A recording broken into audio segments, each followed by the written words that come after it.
नमस्कार. सरकारी कर्मचारी यूट्यूब चॅनलचं खूप खूप स्वागत आहे. तर आजच्या व्हिडिओमध्ये पाहणार आहोत सरकारी कर्मचाऱ्यांना पगार वाढीसाठी बघावी लागणार वाट, त्या संदर्भात व्हिडिओच्या माध्यमातून संपूर्ण अपडेट सविस्तरपणे पाहूया. देशातील जवळपास 50 लाख केंद्रीय कर्मचारी आणि 65 लाख पेन्शनधारक 8व्या वेतन आयोगाच्या अंमलबजावणीच्या प्रतीक्षेत आहे. मात्र आता एक मोठी माहिती समोर आली असून त्यांच्या पगार वाढीला उशीर होण्याची शक्यता आहे.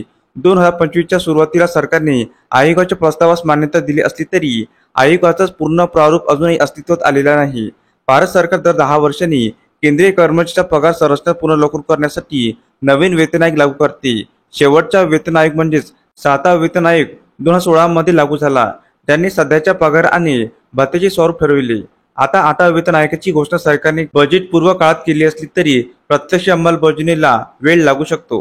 8व्या वेतन आयोग संदर्भातील बातमी दिलासा देणार असली तरी सत्यता आयोगाचे चेअरमॅन, 2 सदस्य आणि सचिवपद अद्यापही भरलेली नाही. मार्च 2025 मध्ये वित्त मंत्री निर्मला सीतारामन यांनी लोकसभेत आयोगाची स्थापनेची पुष्टी केली, पण आयोगाच्या कामकाजाची वेळामर्यादा आणि नियमावली अद्याप ठरलेली नाही. वित्त मंत्रालयातील व्यय सचिव मनोज गोयल यांनी सूचित केले की जर मार्च 2025 मध्ये आयोगाचे पूर्णपणे गठन झाले तर त्यांचा अहवाल मार्च 2026 पर्यंत सादर होऊ शकतो. मात्र आवश्यक प्रक्रिया आणि सर्व युनियनकडून मते घेणे आवश्यक असल्याने या प्रक्रियेला वर्षभराचाही कालावधी लागू शकतो.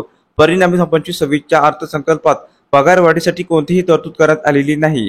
7व्या वेतन आयोगाचा कालावधी 2026 मध्ये पूर्ण होतो. मात्र 8व्या वेतन आयोगाचा अहवाल आणि त्यानंतरची अंमलबजावणी पाहता 2026 पासूनच कर्मचाऱ्यांना नवीन पगार लागू होईल ही शक्यता कमी आहे. त्यासाठी थोडा अधिक काळ प्रतीक्षा करावी लागू शकते.